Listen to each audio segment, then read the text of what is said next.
Kenwood versus St. Francis. Kenwood ended up losing to St. Francis 38-34 off of not a last second, but a late game touchdown with 12 seconds left in the game to go ahead and win that game against Kenwood.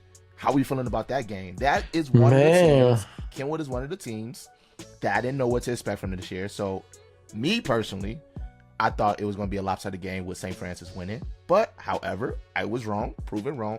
Kenwood has a very, very nice team, and I was not expecting it. Yeah, and we also saw like some reporters saying that this was probably the best first half they seen play from a public school, Chicago public school versus a Catholic school. So that just lets you know like the talent is there. And I think that we've mentioned this many of times already is that Kenwood just has to finish. I think that's the biggest thing for Kenwood is finishing, and that's what issue that they had last year. I believe they have about 5 games that they lost that were by less than 5 points. So that just lets you know everything you need to know about the program is that they have the talent to compete, but they just have to finish. And this was one of those games where we're getting the scores and we like, oh, like Kenwood could take this. But even the quarterback, Keontae Lewis, had 139 rushing yards, 3 rushing TDs, and 184 passing yards.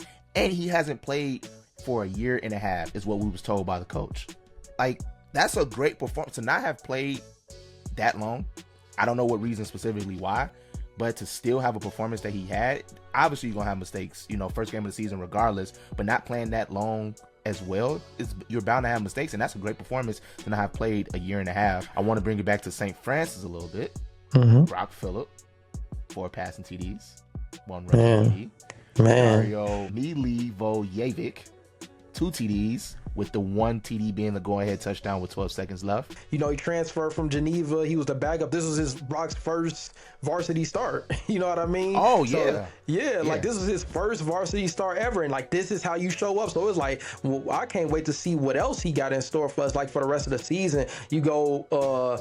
You have the 4 passing touchdowns, 1 rushing touchdown, and a game winner in your first varsity start. And coming from being a backup at Geneva, and they went to a state championship. So I'm sure he was able to develop and learn a lot and really step into this role to be as successful as he's going to be. But if he keeps this, this up for the rest of the season, his trajectory is through the roof. Like, we're going to hear about him. And that's a guy that we didn't know about. We didn't hear about him last year, obviously. So he's one of those guys that's now on the radar in the state. So, yeah, man, keep balling, Brock.